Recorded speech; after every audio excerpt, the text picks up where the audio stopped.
YouTube! It is vlog number 75 and we are doing a Netflix January overview. So, new year, new titles to binge, new titles to enjoy. So, I'm going to be talking about 4 titles that were released this January. First, we will be talking about the French series Lupin, which has been described as the first best series of 2021. And from there, we will be talking about the critically acclaimed film Pieces of a Woman, starring Vanessa Kirby. And from there, we will be moving on to India, and we will be talking about the social drama The White Tiger. From modern India, we will then be moving on to, we will be going back, going back in time to talk about The Dig, which was actually set before World War II. Okay, so, but before we jump on to all of those movies, I hope you guys are already subscribed to the YouTube channel. If not, please subscribe. And please make sure also that you like our Facebook page, Team Pichang, since all of our updates are posted there. So all of my mini reviews, full reviews, and whenever we drop a vlog, it's all posted there. And of course, I also curate pop culture news, and of course, share exciting news from our favorite brands as well. And I hope you guys are also following me on Instagram at Ika_Cheng. Let's jump on to our first review, which is Lupin. So actually, when people say Lupin, they actually think of Lupin the Third. Well, most Filipinos think of the character Lupin the Third, which is actually based on a manga / anime by Monkey Punch. So this character has been around since 1967. It was a hit with the Filipino audience, and so when they first heard of the Lupin series on Netflix, they thought of this character. But in reality, Lupin the Third, according to the story of the anime, because I'm actually not familiar with it, Lupin the Third is the grandson of Arsène Lupin. So Arsène Lupin is actually the original character. So he is from the novels by Maurice Leblanc. So Arsène Lupin, he is a gentleman thief and master of disguise, and the character has been around since 1905. So way before Lupin the Third, definitely.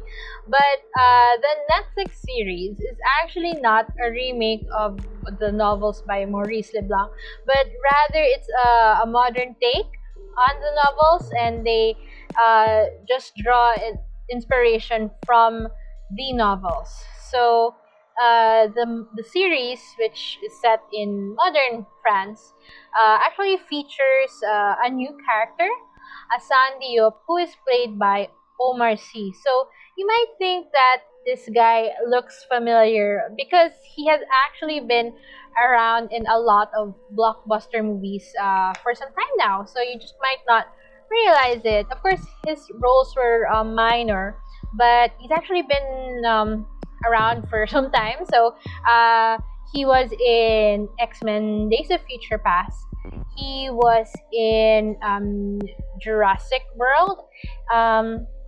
He was also in Call of the Wild. So the most recent was Call of the Wild. So yeah, he's been around, and I'm really glad that he got this gig, that he landed this gig, which takes him to the spotlight. So he's actually a pretty known French actor. So, and with Netflix, it's such a worldwide platform, so a lot of people would get to know him better.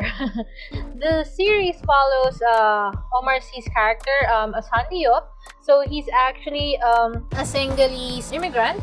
He came from Africa as an immigrant to France with his father. So his father was actually a driver to a rich guy. Basically, Asan Diop takes inspiration from Lupin, and he grows up to be just like him, like a thief slash master of disguise. But the main goal of Asan is actually to avenge his father, who was wrongfully accused 25 years ago. So the series is interesting because there are actually two timelines there. So you have the present time, and then we go to flashbacks 25 years ago. So there's actually, well, aside from Asan drawing inspiration from the original Lupin, the series itself has lots of Easter eggs for Lupin fans out there. So honestly, I haven't read any of the novels. If you've been following the vlog, you know that I am a fan of Sherlock. So I actually did this Enola Holmes review, which you could check out here. And I mentioned, you know, being a big Sherlock fan. So I've read Sherlock novels, and actually there are even some short stories. I'm not sure if it's like a short story or a novel wherein Sherlock and Lupin actually sort of crossover. So speaking of Sherlock and Lupin, you know, doing a crossover, I think we should also mention, well, since we also mentioned Lupin the Third earlier, we should also bring into the discussion Detective Conan, because Detective Conan, well, obviously, you know, it's a nod to Sherlock Holmes. The Detective Conan anime, they also featured this character, Kaito Kid. So Kaito Kid is actually a nod to Lupin, to Arsène Lupin, because of like the top hat, the monocle, and the cape. That's the interesting info right there. So, like, all of them are sort of connected. Yeah, I'm a big Sherlock fan, and actually, right now I just want to share. I'm currently reading Death on the Nile, which also features another famous detective from way back, of course, Agatha Christie's very own Hercule Poirot. I'm not so sure if I pronounced that correctly. Death on the Nile, in case you guys don't know, there's going to be an upcoming movie adaptation of this one, starring Gal Gadot, Armie Hammer, and, well, Kenneth Branagh plays Hercule Poirot. So, and a lot of other stars. So yeah, I just started, but it's been interesting. After seeing the Lupin series, it definitely got me curious. Started looking into getting copies of the novel. Novel. Yeah, I'm hoping because of the success of the series, not the copies of the novels would be easily available, you know, instead of ordering them abroad. That's on my list of books to read. So if you guys have any idea where to get one, hit me up, let me know. Going back to the series, so it's actually an easy binge. I think it's around 5 or 6 episodes at 45 minutes each. Although it ends on a very, very big cliffhanger, because actually the series is just part 1. So it's like Lupin part 1. Actually the ending, it's such a cliffhanger. And but don't worry, because rumor has it that part 2 is coming out sometime in April. So fingers crossed for that. Yeah, I actually enjoyed the series. It was super fun to watch Lupin. You know, it was like watching a magician, you know, how he does his heists and how he tricks the police.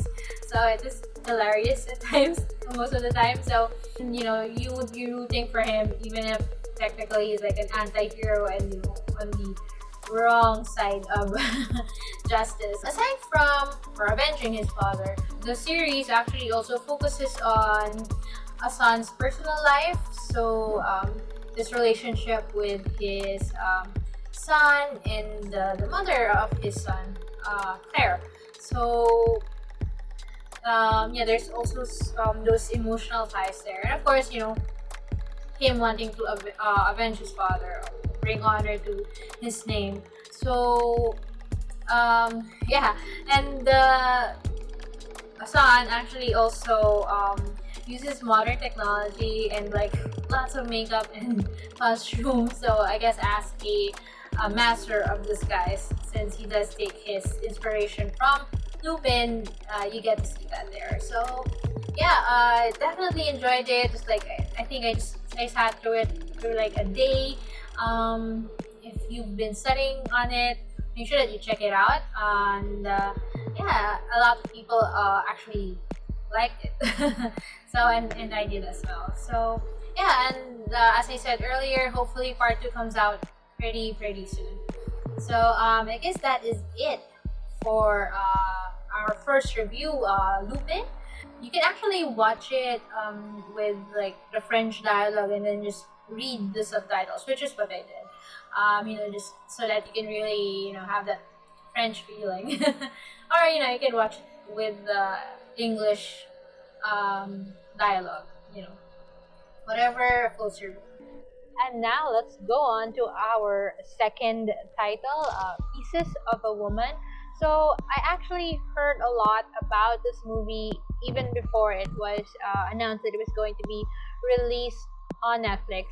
There was lots of buzz about the film because also it was featured during the it made its debut during the 77th Venice Film Festival, and it actually won the Volpi Cup for Best Actress for Vanessa Kirby. So I was very excited. Actually, just recently become a fan of Vanessa Kirby. I first noticed her in the Fast and the Furious Hobbs and Shaw movie. So we actually covered the premiere for that, and she was just so beautiful to look at on screen. I first noticed her in that movie. I just absolutely fell in love with her in The Crown. When the first two seasons she played Princess Margaret. So I've been a fan since. So when I heard about good reviews, raving reviews from the critics about Pieces of a Woman, I look forward to seeing the movie. Although the premise of the movie was actually something that scares me a lot. The premise goes a home birth goes wrong. So those few words is enough for me to like run away from any movie, and I guess it comes from personal experience because I had a bit of difficult time when I gave birth to my son. Actually had to go through emergency cesarean section, and whenever I would recount the what I experienced to friends, I would say that it was like an episode from Grey's Anatomy because everyone I remember everyone panicking inside like the OR. Childbirth can be really scary. I experienced it myself, and having to watch a movie, then it's a home birth, that things are not going to go as you wanted. Honestly, I was a bit hesitant to watch because of the premise, because I was I experienced a bit of a scare myself, but I just toughened up, and I wanted to see Vanessa Kirby at her best. I didn't regret it because it was just beautifully done, even if the subject is about grappling with loss and grief. It still has like a beautiful message, and as I said, it was beautifully done. There was this early on in the movie, the whole home birthing scene was like they did the one take. So that was very interesting, technically speaking. And what I actually liked about the movie is that you expect it to go like this direction, but then it throws a couple of curveballs at you. So that keeps things. Yeah, I think it deserved all of the praise that it got. And well, if you have not seen it yet, and if I wouldn't recommend it for like expectant mothers, but if you're looking for a bit of drama and want to see like an acting masterclass, since the movie has been described as thus, then Pieces of a Woman is actually on Netflix. So it's like one of those movies for award season, because aside from Vanessa Kirby's like impeccable acting, the film itself, even if you have like only a few characters and just a few scenes, the way that it's shot, it can really keep you on your toes. And as I said, there are a couple of unexpected twists and turns there. So you just when you hear about the premise, you just expect it to go like this. But then, as I said, there's like a couple of surprises here and there. That kept it interesting for me. Pieces of a Woman is now streaming on Netflix if you want to check that out. Just released this Friday is The White Tiger. So when I first saw the trailer to this movie, it immediately caught my attention. It's like, okay, I am going to be watching this one. It's actually based on the 2008 novel of the same name, and it's actually a social political drama set in modern day India. The film tells the story of Balaram Halwai, who is played by Aldarsh Gurav, and he was born in a poor village in India. As a child, he displayed great potential in. He actually earned a scholarship. He was supposed to study in the city. However, because of his father's sudden death, he was then tasked to work at the village tea shop. He was like destined for this life, measly labor and work, probably to be married off to some girl in the village, and to have kids that they can't send to school or that they can't provide for, and with all of them living with the rest of the family in like dilapidated shanty. So that was his quote-unquote destiny. But as I mentioned, as a child, he displayed great potential, and he didn't lose that drive in him. He has this theory, which he calls that in India, of course, the people in his country, they're like chickens in a rooster coop. The chickens in the rooster coop, they see the other chickens being slaughtered. They can smell the blood. They can see their fellow chickens, and they don't try to escape.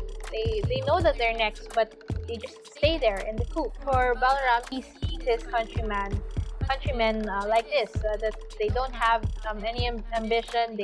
They're satisfied to stay within their own destiny. They don't really aspire for more. But even if he was supposedly destined to just work in that lowly tea shop, he schemed his way to becoming the driver of their landlord's son, Ashok. So Ashok has just come from America with his wife, Pinky, played by Priyanka Chopra Jones. So they sort of brought the star power there. So Balaram used his wit, his charm to get that job as a driver. And from there, his masters are actually since they came from America, they're more lenient. They have more modern views than the traditional views from their country. Balaram becomes torn because society has trained him to he's a servant, that he has to serve his masters. Say servant, master here, it's like the literal sense. So he becomes torn because society teaches him that he has to be this servant who follows his master, who does all of their bidding, who makes him happy. But then his masters, because they come from America, they actually try to show him a bit of kindness, and they try to show actually interest in him. And through the course of the story, Balaram becomes conflicted. He doesn't know if he actually loves his masters or if he actually hates them. Everything goes out the window one night in an act of betrayal. Balaram realizes that he becomes witness to the lengths that the rich and the corrupt will go through in order to protect themselves, even if that means sacrificing him. That's when Balaram decides that he's had it. He is going to escape the rooster coop. Basically rebels against this system that's rigged against the poor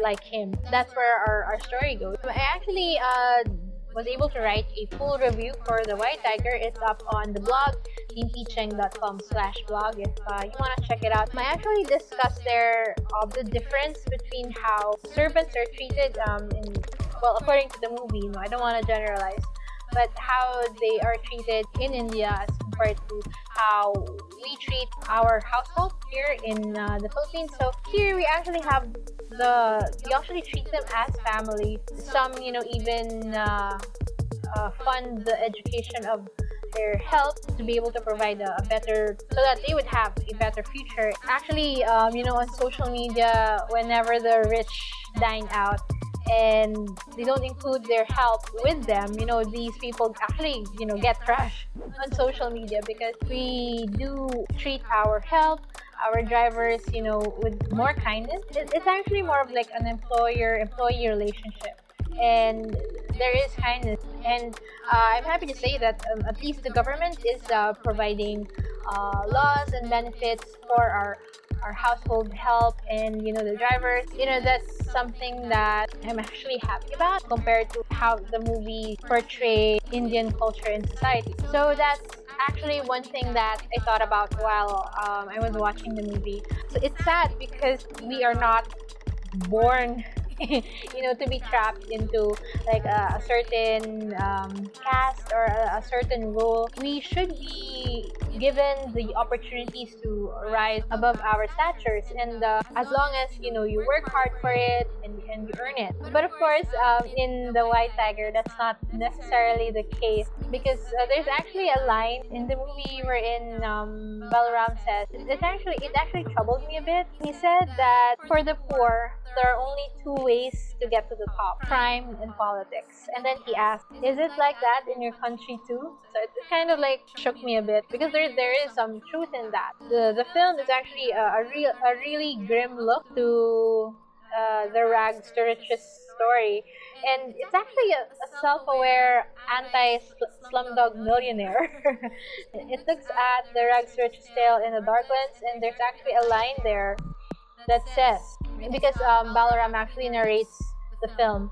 So he says, I was trapped in the rooster coop, and don't believe for a second there's a million rupee game show you can win to get out of it. So that line really caught. It was actually said already in the trailer, and it really caught me because I knew that they were they were referring to a Slumdog Millionaire. I guess it's a more realistic, although darker look into the rags to riches story. It's actually pretty grim. Adarsh Gaurav as Balram gives this really intense and fevered performance. I actually think that he has some sort of psychotic disorder, because really when he's really pushed to the edge, he like sort of becomes this really obsessed person. He basically he fights against the system, the rigged system. Yeah, it's a grim tale. I'm going to tell you, it's not really a feel good movie wherein you would root for this character who was like poor before and then has a better life now. That's not how this is going. Sorry, that's Luke. That's not how it's going to end, let me tell you. But it's a really good film. The kind that earns nominations, awards, and praise. Yeah, because it was really done well. And actually, a lot of the movie also feels like Balram is actually really talking to you. The White Tiger was just released this Friday. If you haven't seen it yet, add it to your playlist. It's really a thought-provoking social, political, and cultural drama. And last but not the least is the movie The Dig. So this one is, while we're shooting right now, it's a Saturday, January 23. The film will be released on Friday next week, January 29. So I actually got to see this in a screener, an advanced screener. So thank you Netflix for that. Also the White Tiger actually saw it as an advanced screener. So in case you can hear him, Luke is actually awake already. So yeah, sorry about that. Okay. Anyways, let's continue on. So The Dig, it's a period drama, and it's actually based on the 2007 novel of the same name. So it's actually a dramatization slash it reimagines the events of the 1939 excavation of Sutton Hoo, and this was just before the break of World War II. So it's actually very interesting because if you've been following the vlog, I'm a big history fan myself. There's actually been a lot of World War II films, but of course mostly these are like set in the middle of the fights, of the battles, and features a lot of famous people in history. But you didn't know that there was something like this that was happening like in a small part of England. Actually, when I was a kid, I actually wanted to become an archaeologist. This film was like it also caught my interest right away. Actually, features archaeology, like really the digging and stuff. Not like unlike Indiana Jones, was more like running from boulders and stuff. So yeah, this was interesting because it's like definitely like a realistic approach to excavation and to archaeology. And as I mentioned, I'm interested in that kind of stuff. This one was right in the bag. First off, so when I was watching the movie, I noticed that the lead actress Edith Pretty, who actually owns the land where they do the excavation. I thought that she looked familiar, but I couldn't place it. And then I realized it was Carey Mulligan. I actually just recently saw Promising Young Woman. I loved Promising Young Woman, and Carey Mulligan is getting a lot of praise for that. There's a lot of rumors that she's going to get lots of nominations, and she's already won a couple of Best Actress awards. I was really surprised because like the range, wow. So she's like in Promising Young Woman, she's cunning, conniving, and she's scary.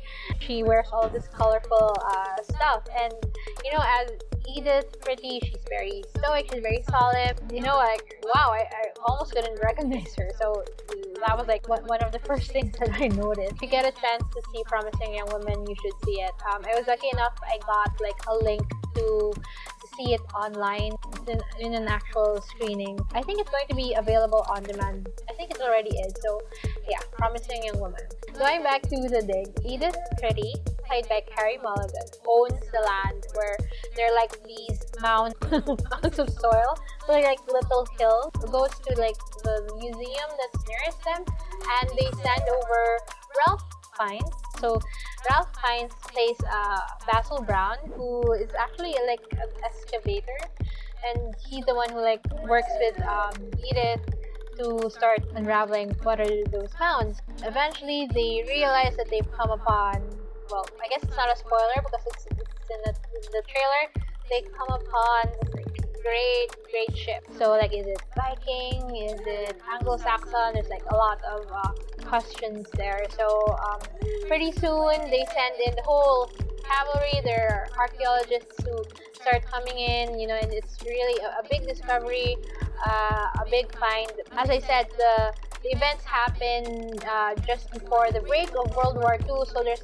actually a lot of conflict also there because warplanes are flying overhead of the dig. They have to protect it. There's a lot of drama there. I guess it's not an overreaction when I said earlier that it's a dramatization of what happened, because even among like the archaeologists themselves, even like among the characters themselves, there's like lots of drama there. Yeah, let's just leave it to that. I actually like also some of the techniques that they used to shoot the film. I guess to keep it interesting, they used this technique where like the dialogue, the audio was like played over the video. So when you watch it, it's like they're not the characters are not like talking face to face, but it's like the audio is played over other footage. So that was interesting.